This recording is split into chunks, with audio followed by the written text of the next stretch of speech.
up at meetings, writing letters to the editor, and she really did a great job of protecting what the integrity of that law was about. And Sally, good job back then.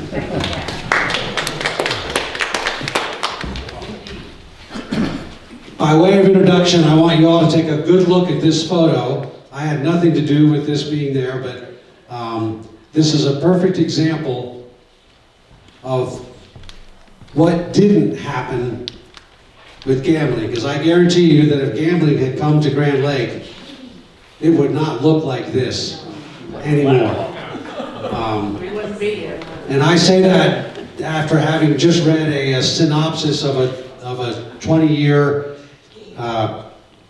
it was actually a 30-year reflection on what legalized gambling had done in Central City and Blackhawk. And they were talking about a 16-story hotel that looked like a 16-story hotel from Vegas in a so-called historic area where they were supposed to have, the historical fronts and all that.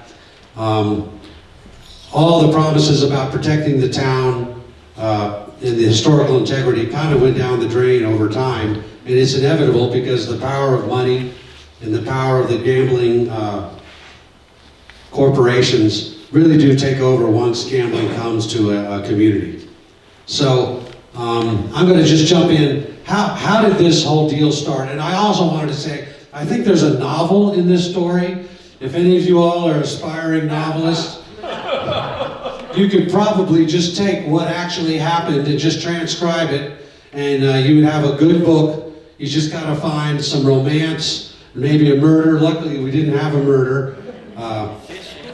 But weave that into the plot of what actually happened, and you would have a really interesting story.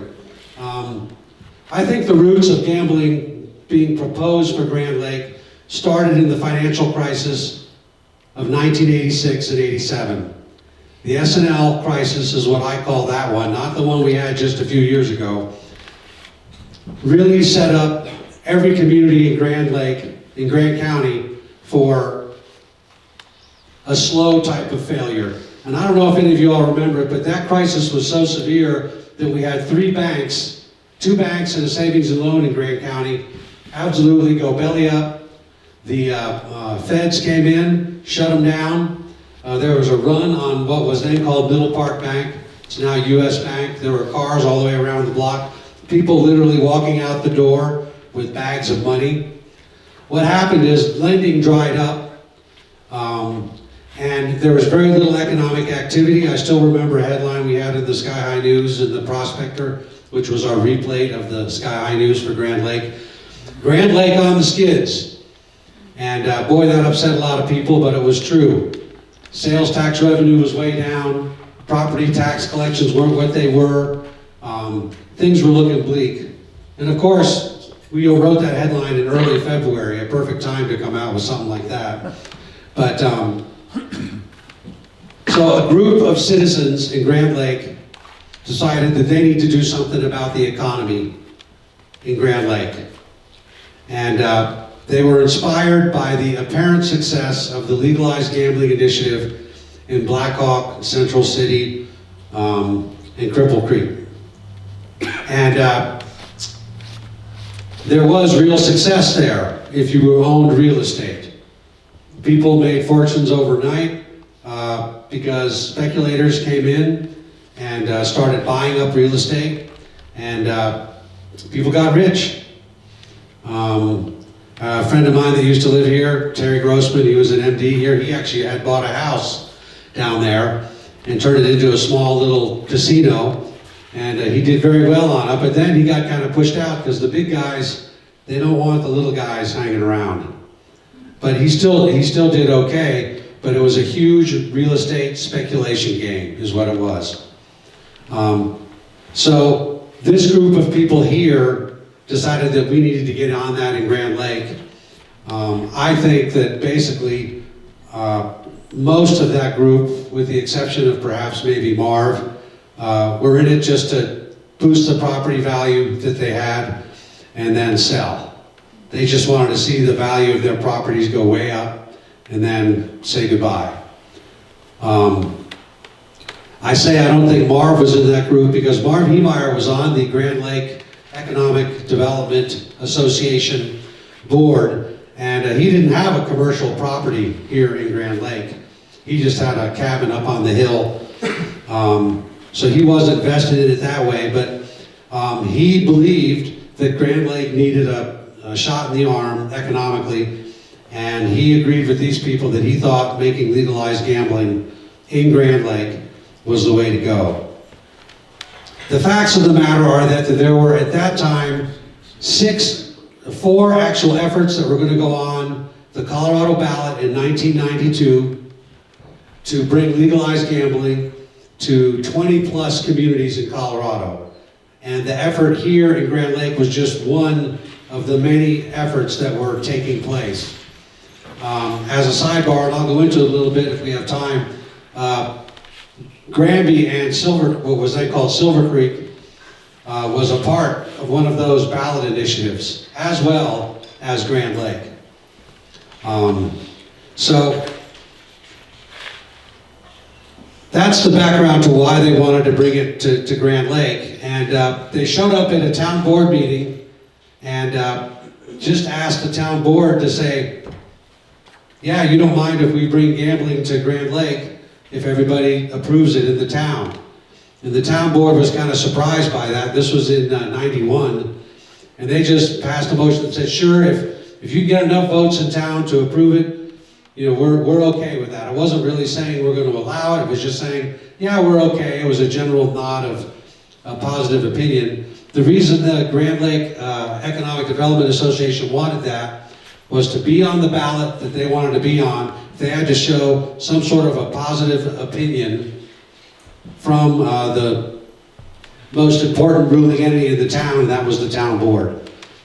Well, lo and behold, 2 weeks later, after the town gives that nod by, I think it was a 4-6 vote, a huge crowd showed up in arms. What are you doing saying you're okay with maybe the idea of gambling in Grand Lake? And they came with petitions. I wrote down here, the board rescinded that motion from the earlier meeting by a 6-1 vote. 60 registered electors and another 200 people signed a petition saying, we don't like this idea, that motion you passed saying, yeah, we're okay with gambling. And the fight was started. Now, the Grand Lake Economic Development Association was an established organization in the state. You have to do that if you're going to be buying advertising and promoting a political cause. So they were registered with the Colorado Secretary of State. And we then also had an anti-gambling group which formed. One of those slides is one of their flyers, I can't remember, the one that says no there, number 3. The Grand Lake Coalition Against Limited Gaming, that was an actual pseudo-political entity that was formed to fight bringing gambling to Grand Lake. Anyway, the fighting started getting really, really intense because there was one board member who was a pro-gambling advocate. Most of the other board members were generally against it. And debate started to get heated.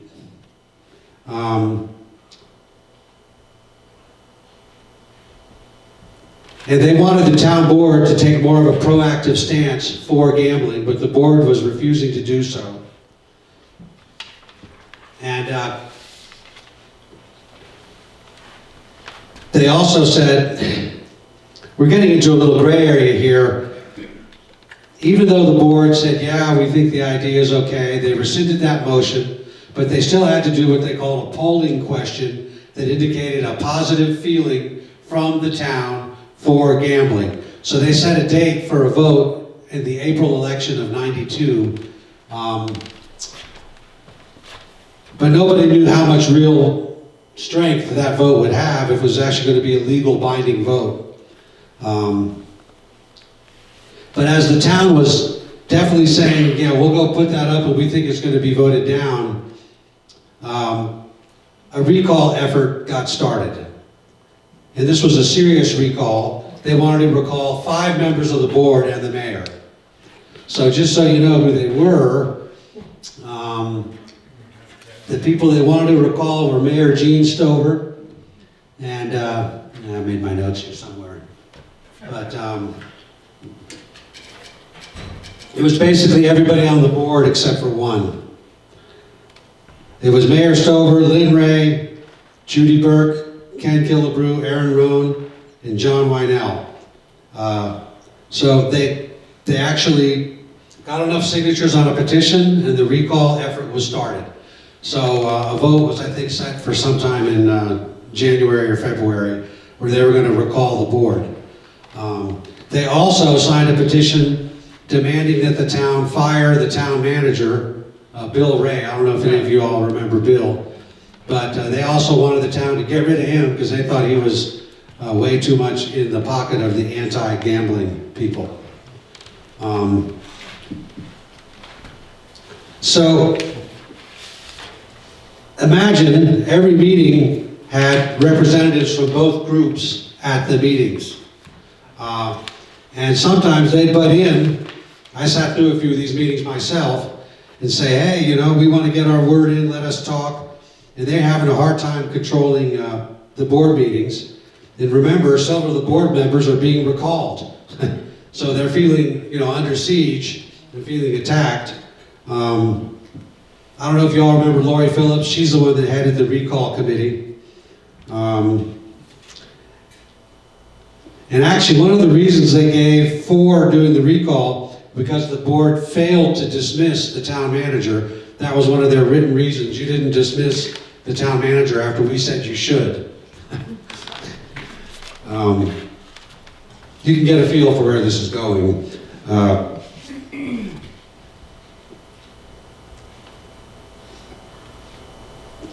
An interesting thing happened in this period. Squeaky Bob Wheeler's used to be that building right there, and that was a old, long-time respected bar, restaurant that used to be right here on the main street.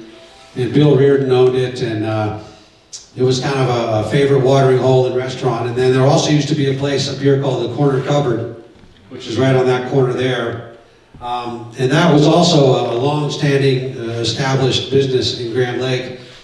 And lo and behold, after this pro-gambling effort gets going and the word's out that there might be gambling, both of these two businesses, rumor goes out that they're being sold. They're being sold for tidy sums. And although one of the groups was from Canada, they wouldn't identify themselves. The feeling was, and it was confirmed later, that these were people that were speculating on the likelihood that gambling would come to Grand Lake and that they could capitalize upon owning the properties before it ever got in. So it was already starting to change the way Grand Lake looked and the business environment in town long before they even did the vote on whether it was even going to come. This was also a trend that happened in Granby that I'll go into a little bit.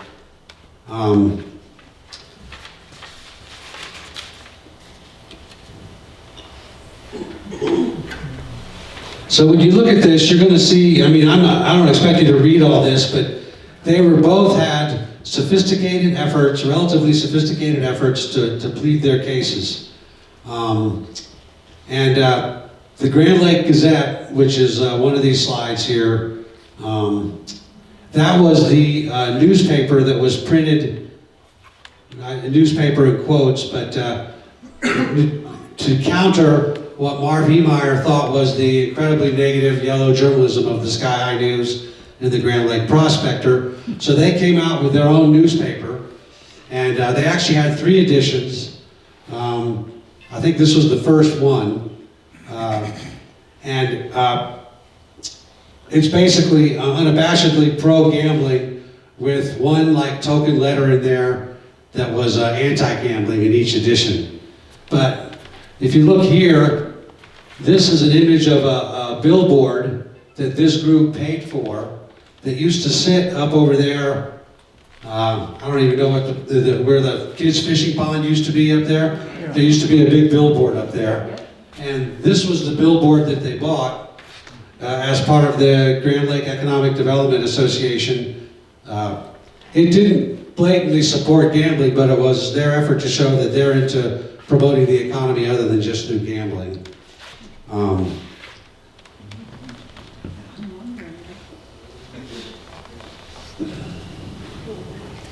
So, Grand Lake did have 2 newspapers at one time. Not for very long. And I don't know if you all read my book, Killdozer, but I kind of dramatized an incident there relating to the newspaper wherein Marv Heemeyer was distributing copies of the Grand Lake Gazette on the boardwalk, and C saw him and walked over to talk to him, and they got into a verbal confrontation there. Marv was menacing Cease. Cease is probably 65 at the time. Marv is 6'2", 220 pounds and fit. So Cease ended up scurrying away and immediately over beer shared the whole story with me. He then almost got into a fight with Marv at a dance, also over gambling, just because they're on the opposite sides of the issue.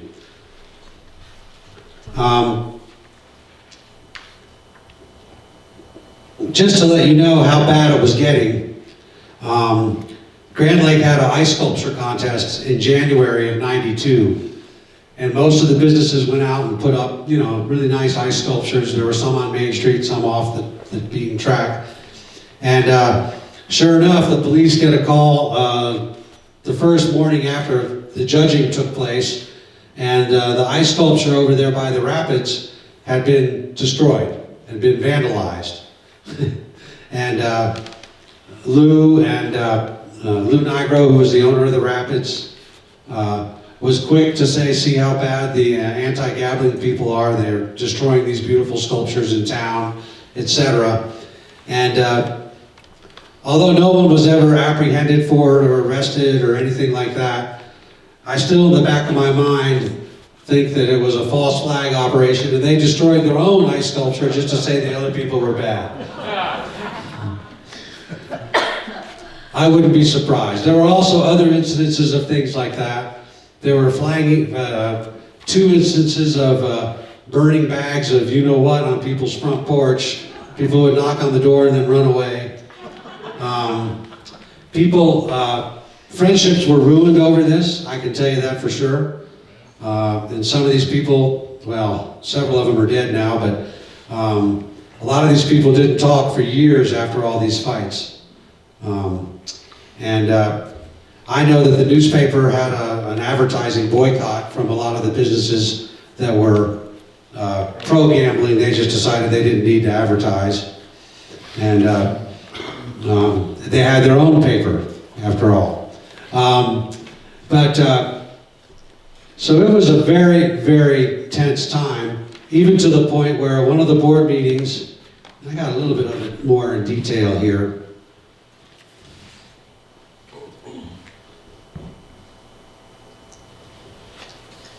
When the board was getting ready to pass the motion that allowed them to have this polling vote where the people would say yes, we're for it or not,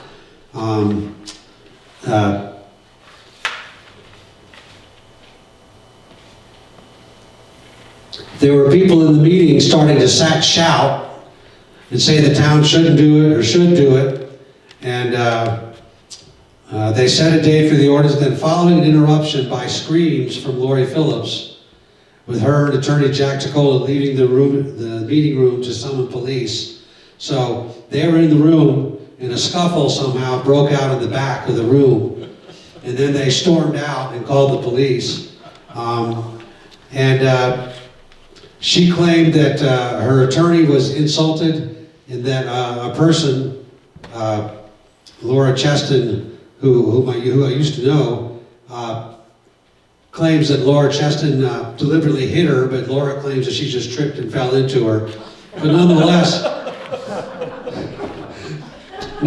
the police were called. We even have the name of the policemen that were called in. And from that point on, every time there was a Grand Lake Town Board meeting where there was gambling on the agenda, there were 2 deputies at the meetings, just kind of keeping an eye on things.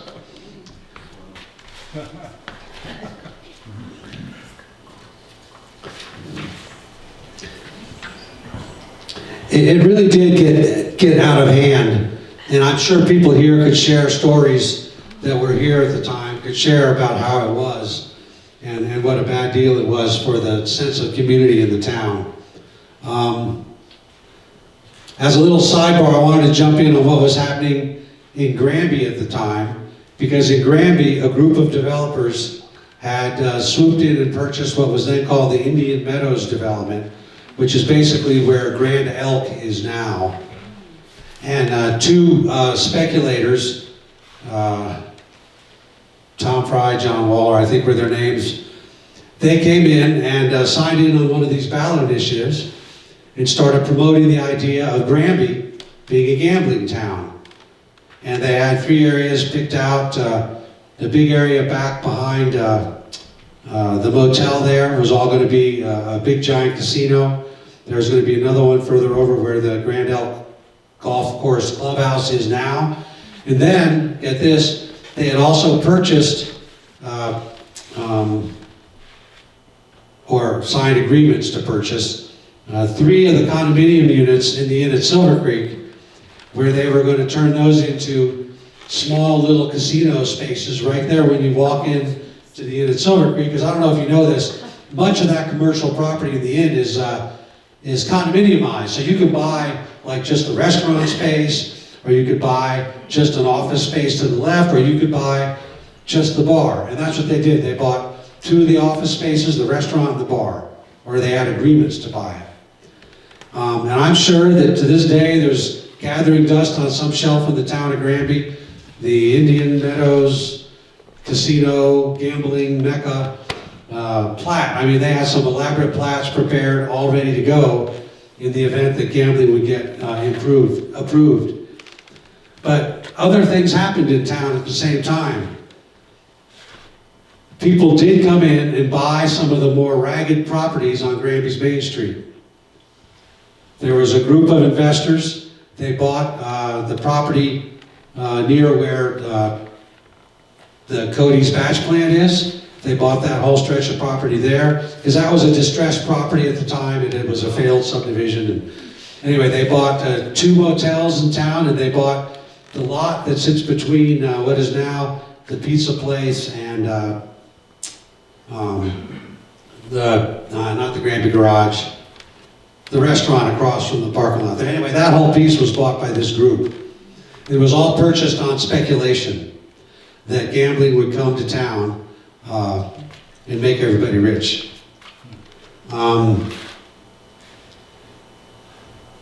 So what ended up happening ultimately? Well, ultimately, the town did have a polling vote. And that vote took place in September. It was a special initiated election, and people voted, and they voted no, that they didn't want Grand Lake to have gambling. And I think the margin was like 65% no, and the rest against. That theoretically should have taken Grand Lake out of the running completely, because the referendum that they had on the state ballot stipulated that those towns that were asking to be legalized for gambling in Colorado could only get it approved if their communities said, yes, we'll let you do it by way of this polling vote. So they had the polling vote. It turned out with a no vote, but of course the pro-gambling group said it was an unfair election, and they said it was not legitimate, and that it didn't really count as the polling vote, and we're still hoping that we get it approved. Well, lo and behold, all the gambling questions on the ballot in '92 failed. So there were no other state-sanctioned or legalized gambling towns allowed in the state at that time. And the issue sort of was laid to rest, but not after a lot of hate and discontent. It was astounding to me how bitter it was. In defense of the people that were pro-gambling, I think that 2 of those people really were running distressed businesses that were not making it, and they were looking at this as a salvation. That this was going to get them out of the heck of Grand Lake, and they could finally sell their property and make a lot of money and leave. Or maybe not leave and just hang out with all their gains. I think two other people on the committee definitely felt it would just improve the economy of Grand Lake. Yet on the other side, there were very, very strong feelings. Top of the list is people just didn't think Grand Lake, it didn't fit. Gambling did not fit in this rustic, by far the most scenic rustic town in Grant County. You can imagine what would be happening all along here. No matter what they say in the law about it, it's going to take over. And just like it did. Secondly, this is the western entrance to Rocky Mountain National Park, one of the natural jewels of the national park system, and to suddenly have a giant casino at the entryway and a bunch of burgeoning growth like that just didn't seem right in the eyes of a lot of people. Third, I think that there were just built-in personality conflicts between the pros and the gays. If we had never done the gambling issue, I don't think they would have all met in a bar and hung out and drank happily with each other, regardless of the gambling question. I think they were on opposite sides of their theories about what should happen in Grand Lake and in life in general. Real quickly, I'll jump into what I call the Marv Heemeyer connection. As you all know, Marv Heemeyer is a guy that drove the bulldozer through Granby, etc. This was Marv's first foray into public activism after he moved to Grant County.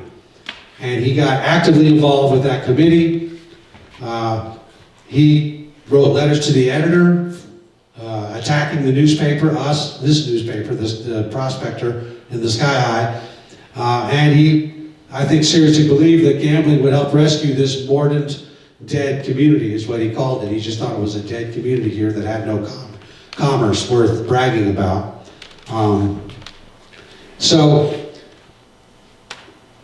And that's also where he got his first taste of what he thought was the yellow pen of the newspapers. He thought we treated everybody terribly.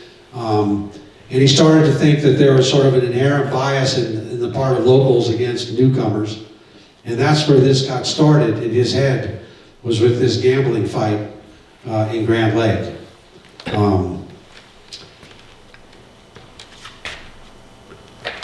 So we dodged a bullet. We didn't get gambling. I think some people would still tell you that this is a dead economy. They would tell you that it's hard to make a living here, which it is. They would tell you that this town needs a lot more going for it. And yeah. So on the other hand, the town has grown since then, but I must say it hasn't really changed that much if you were looking at it. It looks better, but frankly, it looks a lot like it did when I first came here in 1979. And it's Grand Lake the way it was. And as you all know, I do economic development work, and the first thing I try to remind people when they come to me with a venture for Grand Lake is I say, well, it's a 3-month, maybe 4-month economy, unless you are working, doing something remote or working with people outside the county or whatever. And half the time they say, well, we'll change that. We'll advertise, or there'll be more people. There'll be snowmobilers in the winter. We're going to expand and do all this. And as much as I agree that there's a chance it could change and we could make this a year-round economy, and I would like to see it happen in a good way, it has never happened. It hasn't happened because, let's face it, Grand Lake is kind of like the end of the road. Not kind of. Yeah. And there really aren't many people here spending money 8 to 9 months out of the year. It's just a fact. Will that ever change? I don't know. There were plans for a ski area on Bowen Mountain at one time. Maybe if you got a ski area right here by town, you could have a stronger winter economy. But that's where these guys were coming from. It really is economically stagnant most of the time. But that's what Grand Lake is. So, anyway, I'm happy to entertain questions, and God, I'm sure many of you people have stories about what happened when you were involved in it, so, yes. So, it's my understanding that there used to be little, what was it called? Slot machines and other things all the way down Granite, like every business. Did that go away because we wanted to follow that gambling and would this have brought it back? And why did it go away? Do you know anything about that? Because they seem to love that, the people that talk about it. Was that the 30s? Way back? Yeah, that would have been way back, I never saw that. In the 40s, I think, 40s or 50s or something, they would do slot machines everywhere, and all of a sudden they were like outlawed. Has nothing to do with this. Right, but I wouldn't be surprised, I'm sure gambling still takes place illegally in Grand Lake. But,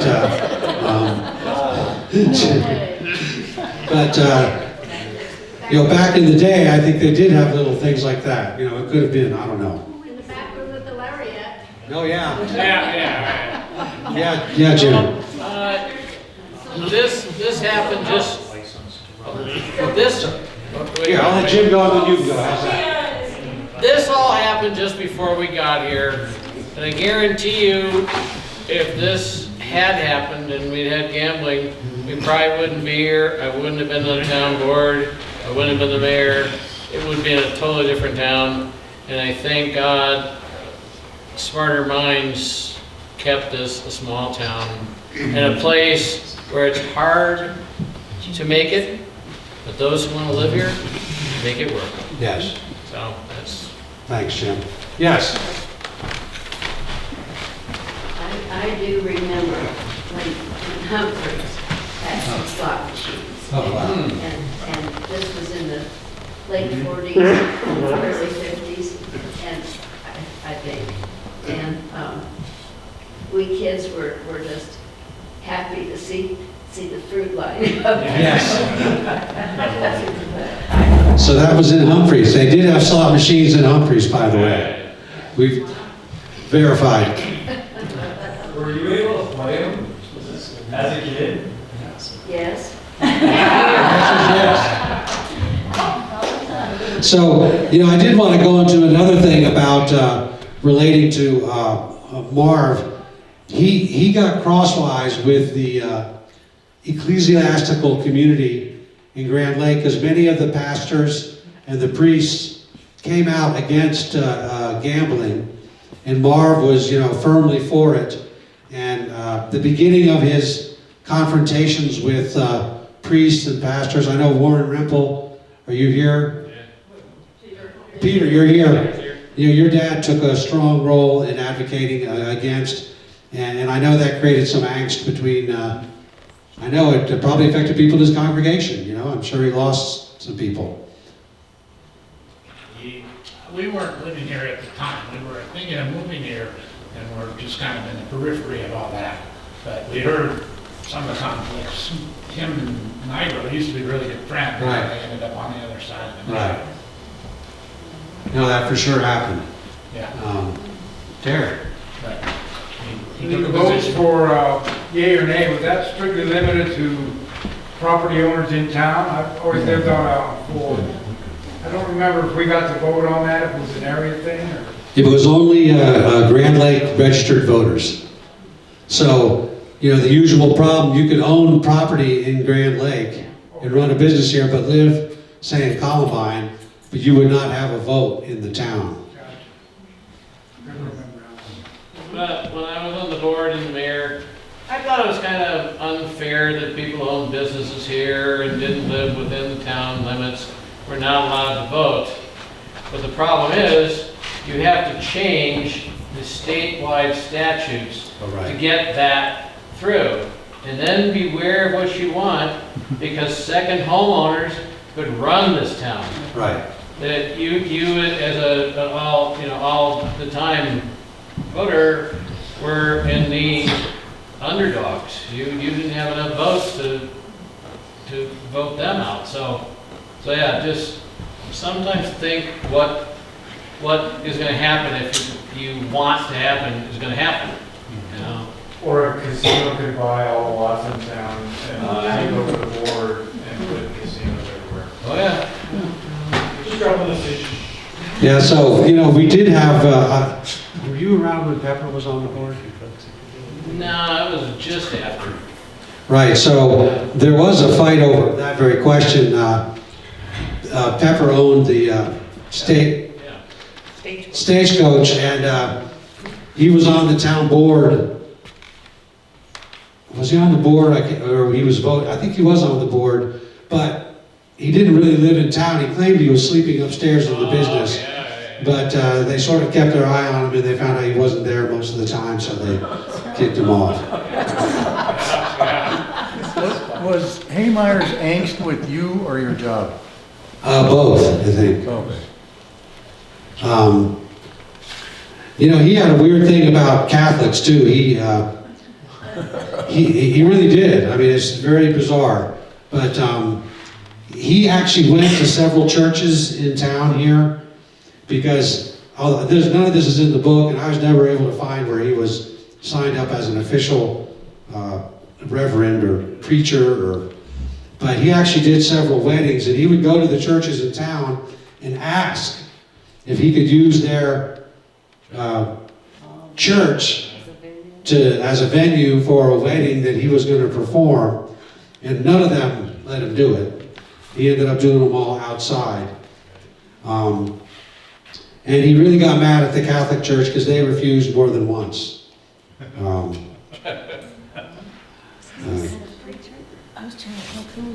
Yes, Ellen? Just an aside, in about 1992 or so, a couple came to town, Earl and Wilma Anderson, and they started Grandma and Grandpa's shop. That was the first one.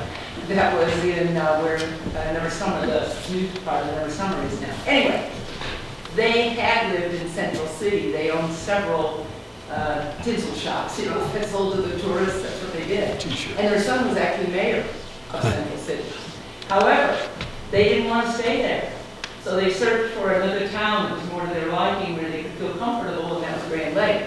And they came with moxie, man. They turned that little store into the buses were standing in front of it all the time for them. They knew what they were doing. But anyway, so I encountered them one day in one of the restaurants, and they were talking to each other verbally. And I thought, uh-oh, what's going on? Because, you know, they were as old as I am now then. And so I went over and said, everything going okay? And Wilma said, yeah, we're going to celebrate our 50th wedding anniversary, and we don't know what to do, you know. And I said, oh, 50 years? I said, why don't you just pretend you're millionaires, tour the world? And she looked at me and she said, oh, we are millionaires. Oh, because they sold everything in Central City. Wow. Made us buggy. Patrick, where did this fit within the context of gambling in the state? So Blackhawk was already in place, right? Yeah, Blackhawk, Central City, and Cripple Creek. So this whole motion then, did any gambling get allowed anywhere else? No, it didn't. That in '92 was the big, all these people saw what happened. So the gambling in the state was approved in '90. And it was actually starting to take place in those communities in '91.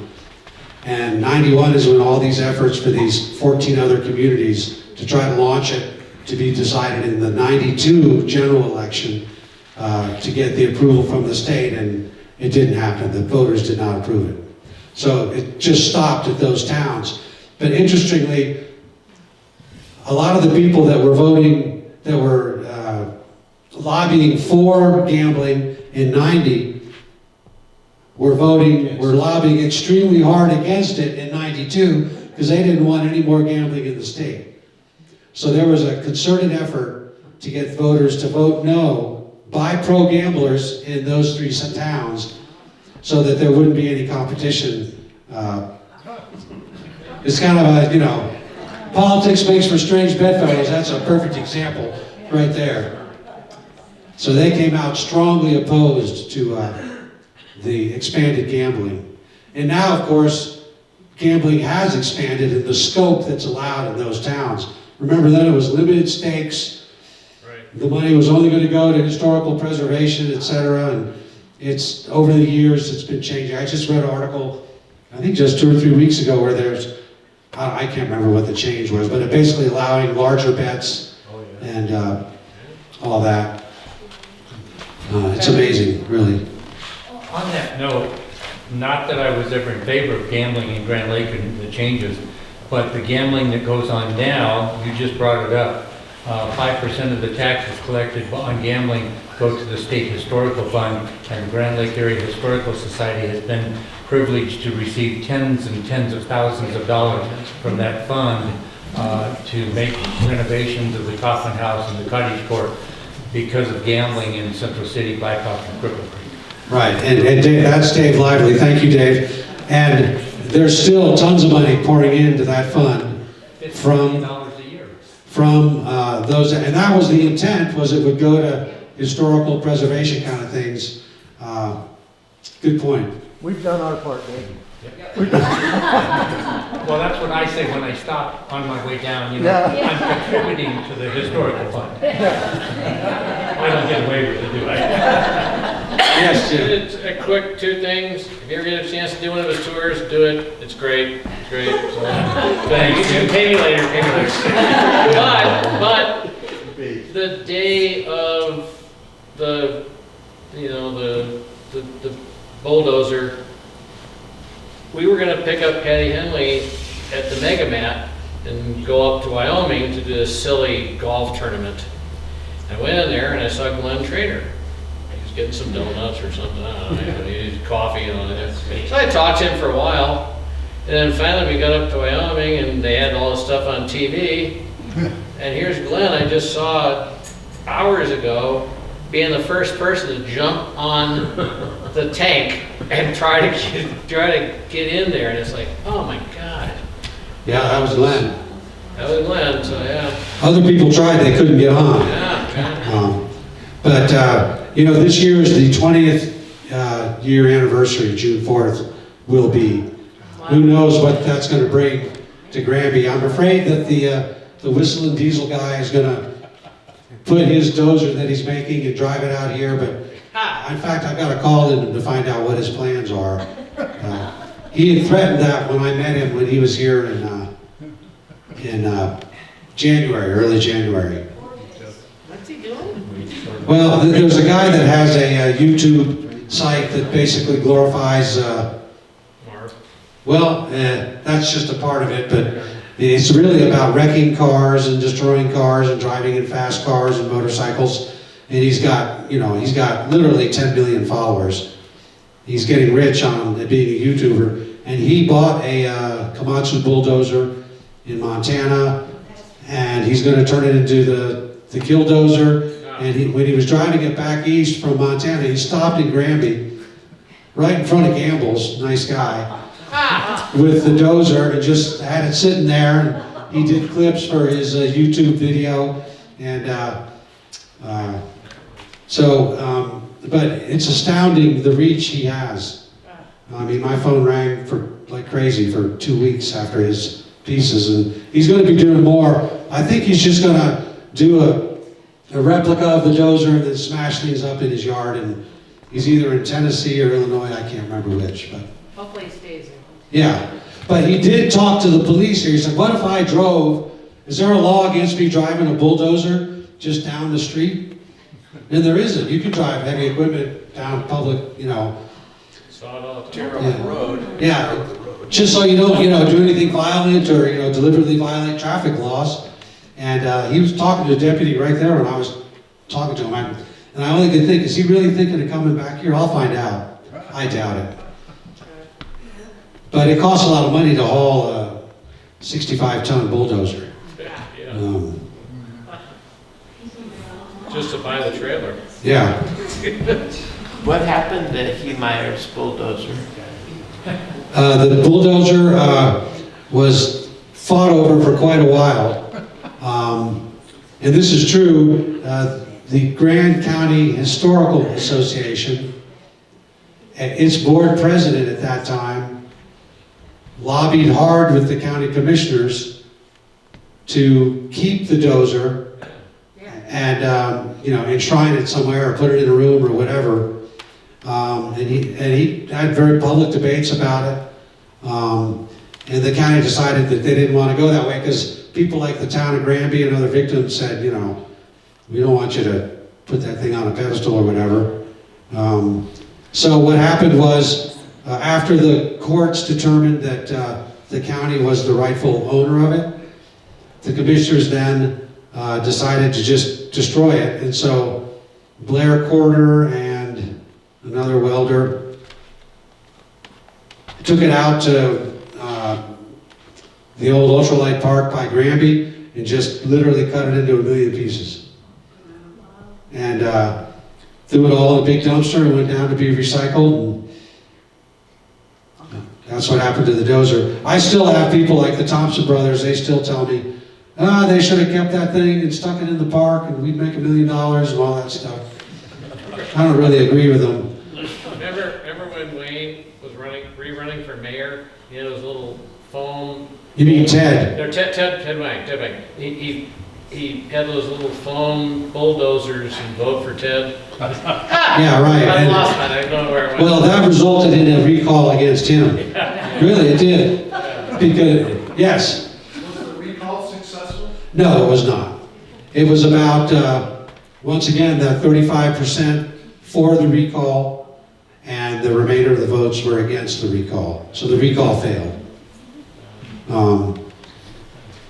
But yeah, they attempted to recall Ted. One of the reasons was that Ted had made a big deal about nobody should capitalize on the bulldozer and, you know, take pieces of it and sell it.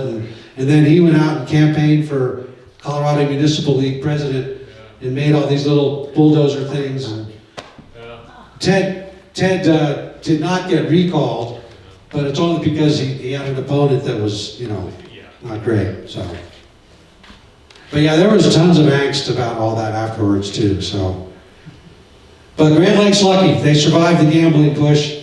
And any more questions? Otherwise, I'm happy to talk afterwards. So, yes, hi, Joan. How did the people that were for gambling, it sounds like they had a great campaign, or for them it was a great campaign. You know, the billboard, how did they raise all their money? That doesn't sound like a very big group, unless there was more than what I thought. It was all contributions from the members of the committee. So I'm sure Marv gave them a lot of money. We could probably go back and find that. But yeah, that was it. It was contributions from the people that were on the committee. And that was the same way with the anti-group.